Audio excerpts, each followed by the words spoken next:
ഉണ്ടാക്കത്തേനാണ് നമ്മള് ഗുഡ്നസ്. ഇനി ഞാൻ പഠിപ്പിച്ചിട്ട് കാര്യമില്ല. ചായ കൂടെ ഉണ്ടാക്കാതെ ഞാൻ പഠിപ്പിച്ചിട്ടുണ്ടോ? എങ്ങനെ ഉണ്ടാക്കാറില്ലടാ. ഒരു ചായ കുടിക്കാത്ത ആളില്ലല്ലോ. അപ്പൊ ചായ നമ്മൾ ചായച്ചെടിയെ വേർതിരിക്കുക. അരിപ്പ് ഉപയോഗിച്ചിട്ട് ഇതിലിപ്പോ എന്താ സംശയം അല്ലേ? ഫിൽട്രേഷൻ അല്ലെങ്കിൽ സ്ട്രെയിനിങ് ആണ് നമ്മൾ ചെയ്യുന്നത്. ഫിൽട്രേഷൻ ചെയ്യാണ് ചെയ്യുക. എന്തുകൊണ്ടാ ഫിൽട്രേഷൻ ചെയ്യുന്നത് ചോദിച്ചാൽ പറയാൻ പറ്റും. കണങ്ങളിലെ വലിപ്പത്തിന്റെ വ്യത്യാസം, സൈസിലുണ്ടാകുന്ന വ്യത്യാസം. ഈ ചായ ചെണ്ടിയും ചായയും നോക്കുമ്പോൾ തന്നെ നമുക്കറിയാം അതിനകത്തുള്ള പാർട്ടിക്കിൾസ് ഉണ്ടാകുന്ന സൈസിനനുസരിച്ചാണ് അവിടെ വ്യത്യാസം സംഭവിക്കുന്നതെന്ന് പറയാൻ പറ്റും. സിമ്പിൾ ക്വസ്റ്റ്യൻ, ലോജിക്കലി ആലോചിച്ചാൽ കിട്ടുന്ന ക്വസ്റ്റ്യൻ. തല പുകച്ച് പുണ്ണാക്കേ വേണ്ട, എന്ത് സിമ്പിളായി ചെയ്യാൻ പറ്റിയ കാര്യമാണ്. അതുപോലെ ഇമ്പോർട്ടൻ്റ് ആയിട്ടുള്ള ക്വസ്റ്റ്യൻ, ആ ചാപ്റ്ററിൽ ഏറെക്കുറെ ചോദിക്കാൻ സാധ്യതയുള്ള ഒരു ക്വസ്റ്റ്യൻ ആണ്. ഇരുമ്പ് പൊടിയും മണലും ചേർത്തൊരു മിശ്രിതം തന്നിട്ടില്ല. Iron powder and sand, plan and experiment to separate iron powder. ഇതിൽ നിന്ന് അയൺ പൗഡർ എങ്ങനെ നിങ്ങൾ സെപ്പറേറ്റ് ചെയ്യുന്നതാണ് ക്വസ്റ്റ്യൻ വന്നിരിക്കുന്നത്. അറിയില്ല ടീച്ചറേ എന്ന്. അപ്പൊ ഞാൻ വന്നാലും പട്ടിണി കിടന്ന് സപ്പോർട്ടില്ല, വീട്ടിൽ വന്നാലും മിസ് അവിടെ ഇരിക്കുകയുള്ളൂ. എന്റെ വക ചായ കിട്ടിയിട്ട് മിസ് അവിടെ നിൽക്കില്ല എന്നുള്ളതാണല്ലേ. നിങ്ങൾ എന്നോട് ഇങ്ങനെയാണോ പെരുമാറുന്നത്? റെഡി, ചായ ഉണ്ടാക്കിയാലും കുഴപ്പമില്ല. റെഡി. അപ്പൊ പറയണ ചായ കഴിഞ്ഞു, ചായ കുടിക്കട്ടെ. ചായ കുടിച്ചിട്ടിരിക്കുന്ന സമയം ചായ കഴിഞ്ഞു, ഫുഡ് കഴിഞ്ഞു, ഇങ്ങോട്ടേക്ക് വരിക, പറയുക. ഇവിടെ ഇരുമ്പ് പൊടിയും മണലും ചേർത്ത മിശ്രിതം നമുക്ക് തന്നിട്ടുണ്ട്. അതെങ്ങനെയാ സെപ്പറേറ്റ് ചെയ്യുക? വെരി ഗുഡ് ശ്രുതി. ഒരുപാട് മക്കൾ അടിപൊളിയായിട്ട് ആൻസർ ചെയ്യുന്നുണ്ട്. എന്താ നമുക്ക് ഈ മാഗ്നറ്റിക് സെപ്പറേഷൻ നമുക്ക് യൂസ് ചെയ്യാൻ പറ്റും. കാന്തം ഉപയോഗിച്ച് നമുക്ക് സെപ്പറേറ്റ് ചെയ്യാൻ പറ്റും. എന്തുകൊണ്ടാണ് ഞാൻ പറയുന്നുള്ള റീസൺ? കാന്തം എന്ന് പറയുന്ന സാധനമില്ല, മാഗ്നറ്റ് എന്ന് പറയുന്ന സാധനം എന്ത് ചെയ്യാണ്? ഈ ഇരുമ്പ് പോലെയുള്ള സാധനങ്ങൾ ആകർഷിക്കും. ഇവിടെ ബാഡിന്റെ മുട്ട, എന്റെ മുത്തിന് ഞാൻ എവിടെ പുട്ടാന്ന് ചോദിക്കുകയാണ്. അത്ര പുട്ട അവരുടെ എന്ത് ചെയ്യണം? നമ്മുടെ ഇരുമ്പ് പോലെയുള്ള സാധനങ്ങളെ മാഗ്നറ്റ് അട്രാക്ട് ചെയ്യണം. അല്ലാത്ത സാധനങ്ങൾ, ഇപ്പൊ നോൺ മാഗ്നറ്റിക് ആയിട്ടുള്ളതും മാഗ്നറ്റിക് ആയ സാധനങ്ങളാണ്. കാന്തം ആകർഷിക്കുന്നതുകൊണ്ട് ആകർഷിക്കാത്ത വസ്തുക്കളുണ്ട്. അങ്ങനെ നമുക്ക് സെപ്പറേറ്റ് ചെയ്യാനുള്ള ഓപ്ഷൻ ഉണ്ട്. പിന്നെ ഇനി ഉപ്പ് വെള്ളത്തിൽ നിന്ന് ഉപ്പ് ഇങ്ങനെ സെപ്പറേറ്റ് ചെയ്യാം.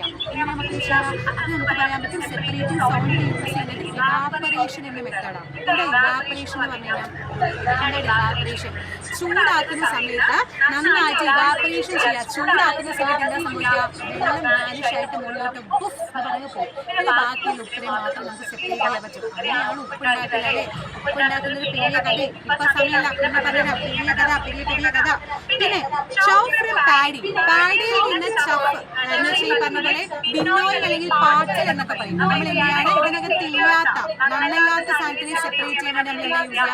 പാറ്റ, ബിന്നോയിൽ എന്നൊക്കെ പറയും. പിന്നെ ചൂടിങ് ആണ്. ഈ ബട്ടർ കേടിൽ നിന്ന് ബട്ടർ സെപ്പറേറ്റ് ചെയ്യാൻ വേണ്ടി നമ്മൾ ചൂടിങ് ആണ് യൂസ് ചെയ്യുക. കടയാന്ന് കേട്ടിട്ടില്ല, കടഞ്ഞെടുക്കാന്ന് കേട്ടിട്ടില്ല. അതാണ് സംഭവം. അപ്പൊ ഇങ്ങനെ നിങ്ങൾ പഠിച്ചു വെക്കുക. ഇത് എപ്പോഴും ചോദിക്കും. ഈ ചാപ്റ്ററിന് ഈ ക്വസ്റ്റ്യൻ ചോദിക്കാത്ത ക്വസ്റ്റ്യൻ പേപ്പർ ഇല്ല ഗൈസ്, പഠിച്ചു വെച്ചോ. വെരി വെരി വെരി ഇമ്പോർട്ടൻ്റ് ആണ്. സോ ഉപ്പളങ്ങളിൽ നിന്ന് ഉപ്പ് വേർതിരിക്കാൻ ബാഷ്പീകരണം ഇവാപറേഷൻ ആണ്. Butter is separated from oil. തൈരിൽ നിന്ന് വെണ്ണ വേർതിരിക്കാൻ നമ്മൾ കടഞ്ഞാൽ മതി. തൈരിൽ കടഞ്ഞെടുത്ത് കടഞ്ഞെടുത്തതുണ്ട്. പോയി കടഞ്ഞാൽ പറയണ്ട, കൂടുതലായിട്ട് പറഞ്ഞു. ഏതൊരു പാട്ടാണ് എന്തെങ്കിലും കടഞ്ഞെടുത്ത സാധനം കടയുക, അതാണ് ചൂടിയാണ് സംഭവം. പിന്നെ അയൺ പൗഡർ സാൻഡിൽ നിന്ന് സെപ്പറേറ്റ് ചെയ്യണമെങ്കിൽ നമ്മൾ മാഗ്നറ്റിക് സെപ്പറേഷൻ യൂസ് ചെയ്താൽ മതി. കാന്തിക വിഭജനമാണ്. നെല്ലും പതിനുമാണെങ്കിൽ ബിന്നോയിങ് ചെയ്യാൻ പറ്റും. ഏതെങ്കിലും ഒന്ന് പരീക്ഷയ്ക്ക് ഷുവറായിട്ടും ചോദിച്ചിരിക്കും. പഠിച്ചു വെക്കുക. വെരി വെരി വെരി ഇമ്പോർട്ടൻ്റ് ആണ്. റെഡി അല്ല? അടുത്തത് സ്റ്റേറ്റ്മെന്റ് വൈസ് ക്വസ്റ്റ്യൻസുകൾ ചോദിക്കുക. നിങ്ങൾ പ്രതീക്ഷിക്കും ഡയറക്റ്റ് ക്വസ്റ്റ്യൻസ് മാത്രമേ ഉള്ളൂ. അല്ല, വളഞ്ഞു നോക്കിയിരിക്കുന്ന പരിപാടി. സ്റ്റേറ്റ്മെന്റ് ചോദിക്കും, MCQ ടൈപ്പ് ക്വസ്റ്റ്യൻസ് അപ്പൊ അത് പഠിച്ചിരിക്കുക. പിന്നെ ഓർ ക്വസ്റ്റ്യൻസും ചോദിക്കും. അപ്പൊ ഏതാണ് നിങ്ങൾക്ക് പറ്റുന്ന ചാൻസ് ഇല്ല കേട്ടോ. തന്നിരിക്കുന്ന പ്രസ്താവന കാരണവും പരിശോധിക്കുക. ഈവൻ സ്റ്റേറ്റ്മെന്റും അതേപോലെ റീസണും തന്നിട്ടുണ്ട്. ഈ നാടുകളിൽ കറക്റ്റ് വണ്ണ് ചോദിച്ചിട്ടുണ്ട്. സ്റ്റേറ്റ്മെന്റ് വണ്ണ് എന്താ പറയുന്നത്? Water with sugar dissolve in its homogeneous mixture. പഞ്ചസാര ലയിപ്പിച്ച വെള്ളം ഏകാത്മക മിശ്രിതമാണെന്നാണ് ഒന്നാമത്തെ സ്റ്റേറ്റ്മെന്റ് ആണ് പറയുന്നത്. രണ്ടെന്താണ്? The sugar molecule spread all the water and show the same property throughout. പഞ്ചസാര തന്മാത്രകൾ വെള്ളത്തിലുടനീളം വ്യാപിക്കുകയും വെള്ളത്തിലുടനീളം ഗുണങ്ങൾ കാണിക്കുകയും ചെയ്യുന്നു. ഇതേതാണ് കറക്റ്റ്? 1 ആണോ 2 ആണോ 3 ആണോ? ഏതാണ് ശരി? ABC എന്നൊക്കെ വിട്ട് തന്നിരിക്കുന്നത്. വേഗം പറ. ഏതാ മക്കളെ വരാ? യെസ്, ഏതാ വരാ? സ്റ്റേറ്റ്മെന്റ് എന്ന് പറയുന്നത് വാട്ടർ വെള്ളത്തിൽ ഡിസോൾവ് ചെയ്ത് കഴിഞ്ഞാൽ ഹോമോജീനിയസ് ആയിട്ടുള്ള ഏകാത്മക മിശ്രിതമാണ് കിട്ടാന്നുള്ളതിൽ ആർക്കും സംശയമില്ല. പക്ഷേ പ്രസ്താവന 1 എന്ന് പറയുന്നത് ശരിയാണ്. എന്നാൽ റീസൺ എന്ന് പറയുന്നത് കറക്റ്റ് ആണോ? റീസൺ എന്ന് പറയുന്നതും പ്രസ്താവനയ്ക്ക് അനുയോജ്യമല്ലേ? കാരണം എന്താ പറഞ്ഞിരിക്കുന്നത്? Sugar molecules toward the water and show same property. എവിടെ നോക്കിയാലും ഒരേ സ്വഭാവം കാണിക്കുന്നുണ്ടെങ്കിൽ സംശയമില്ലല്ലോ. പഞ്ചസാര വെള്ളം നോക്കിക്കഴിഞ്ഞാൽ എവിടെ നോക്കിയാലും ഒരേപോലെ ഇരിക്കുന്ന സാധനമേ. സോ രണ്ടും ശരിയാണ്, കറക്റ്റ് ആയിട്ട് അടിപൊളിയായിട്ട് ആൻസർ ചെയ്തിട്ടുണ്ട്. ബി തന്നെയാണ് power. Stage preparing side onion peel are given. ഇവിടെ തന്നിട്ടുണ്ട് ഒനിയൻ പീല്, ഉള്ളിത്തൊലിയില്ലേ, നമ്മൾ കറിയാറില്ല, ഉള്ളിനെ പൊളിച്ചിട്ട് സോളിൽ ഗ്രിപ്പിച്ചത് കറിയാറില്ലേ, അതിൽ ഏറ്റവും നനത്തൊരു എന്താ പറയുക തൊലി എടുത്തിട്ട് നമ്മൾ സ്ലൈഡിൽ വെച്ചിട്ട് ടെസ്റ്റ് ചെയ്ത് നോക്കുന്ന സമയത്ത് എങ്ങനെയാണ് ഇത് ടെസ്റ്റ് ചെയ്യാറുള്ളത് ക്വസ്റ്റ്യൻ വന്നിട്ടുള്ളത്. എങ്ങനെയാണ് മക്കളെ ടെസ്റ്റ് ചെയ്യാം? എങ്ങനെ ടെസ്റ്റ് ചെയ്യാം? സംഭവം സിമ്പിളാണ്. 1 2 3 4 5 എങ്ങനെയാണ് നമ്മളോട് ചെയ്യേണ്ടത് ചോദിച്ചാൽ ആദ്യം തന്നെ ഫസ്റ്റ് വണ്ണിന് പറയുന്നതാണ് വൃത്തിയാക്കിയ ഉള്ളിയുടെ നേർത്ത പാളി നമ്മളതിൽ സെപ്പറേറ്റ് ചെയ്യാം. അപ്പൊ ഫസ്റ്റ് നമ്മൾ ചെയ്യേണ്ടത് ടേക്ക് തിൻ ലെയർ എടുക്കുന്നു. പിന്നെ നമ്മൾ ചെയ്യേണ്ടത് സ്റ്റീൽ അടങ്ങിയിട്ടുള്ള ഒരു വാഷ് ഗ്ലാസ്സിലോട്ട് അത് വെക്കാനുള്ളത് അഞ്ചാമത്തെയാണ് കറക്റ്റ്. പിന്നെയുള്ളത് കറ പിടിച്ച കഷ്ണം ഗ്ലിസറിനുള്ളിൽ ഒരു സ്ലൈഡിൽ അത് വെക്കുകയാണ് ചെയ്യേണ്ടത്. സോ നാലാമത്തെ place stream piece of glycerine on a slide എന്ന് പറയുന്നത് പിന്നെ വെക്കുന്നു. പിന്നെ നമുക്ക് അതിനുള്ളിൽ കവർ ഗ്ലാസ് വെച്ച് അടച്ച് വെക്കാം അല്ലെ. കവർ ഗ്ലാസ് വെച്ച് നമ്മൾ സാധനം അടച്ച് സെറ്റാക്കി വെക്കുന്നു. മൈക്രോസ്കോപ്പിലൂടെ നിരീക്ഷിക്കുന്നു.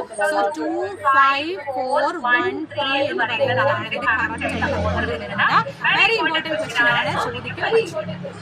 അടുത്തത് പ്യുവർ കോക്കനട്ട് ഓയിൽ. പ്യുവർ അതേപോലെ തന്നെ പ്യുവർ എന്താ പറയുക കോക്കനട്ട് ഓയിൽ, ശുദ്ധമായ വെളിച്ചെണ്ണ, ശുദ്ധമായ പാലെന്നൊക്കെ കേട്ടിട്ടില്ലേ? ആക്ച്വലി ശുദ്ധം എന്ന് പറയുന്ന സാധനം ശാസ്ത്രീയമായിട്ട് ശുദ്ധമായിട്ടുള്ള സാധനം എന്ന് പറഞ്ഞാൽ ശരിക്കും അത്രയും പ്യുവർ ആണോ? അതിനകത്ത് വേറെ ഒന്നും ഇല്ലെന്നാണ് ക്വസ്റ്റ്യൻ വന്നിരിക്കുന്നത്. അപ്പൊ നമ്മുടെ ശാസ്ത്രീയമായി ശുദ്ധമായ പദാർത്ഥമായി താരതമ്യപ്പെടുമ്പോൾ അതിലെ തന്മാത്രയിലെ ക്രമീകരണം നിങ്ങളെ വിശദീകരിക്കാൻ വേണ്ടി ചോദിച്ചിട്ടുണ്ട്. സോ എന്താണ് നിങ്ങൾ പ്യുവർ സബ്സ്റ്റൻസ് എന്ന് പറയുന്നത്? സയന്റിഫിക്കലി പ്രൂവൺ ആയിട്ടുള്ള തന്നെയാണോ?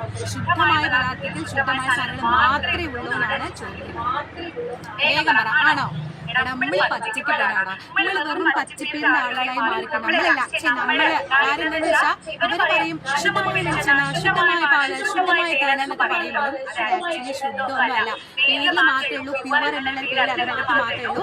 അതിനകത്തും പല കമ്പോണൻസ് ഇവിടെ അടക്കിയിട്ടുണ്ട് അല്ലേ. ശുദ്ധമായ വെളിച്ചെണ്ണ, ശുദ്ധമായ പാലൊക്കെ നിങ്ങൾ ഉണ്ടാകും. പക്ഷെ ശുദ്ധമായ വാക്ക് എന്നുള്ളത് പരസ്യത്തിൽ ശുദ്ധമായ വെളിച്ചെണ്ണ, ശുദ്ധമായ പറച്ചിന് മാത്രമേ ഉള്ളൂ. അപ്പൊ അതിനകത്ത് മറ്റു പല എണ്ണകളോ ഘടകപദാർത്ഥങ്ങളോ അടങ്ങിയിട്ടില്ല എന്നേ പറയുന്നുള്ളൂ. പക്ഷെ അതിനകത്ത് കംപ്ലീറ്റ് അത് മാത്രമേ ഉള്ളൂ എന്ന് പറയുന്നില്ല അല്ലേ.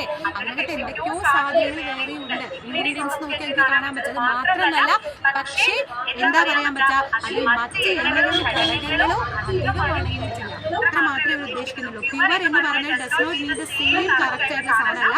Pure coconut oil means coconut oil means does not contain any other oil.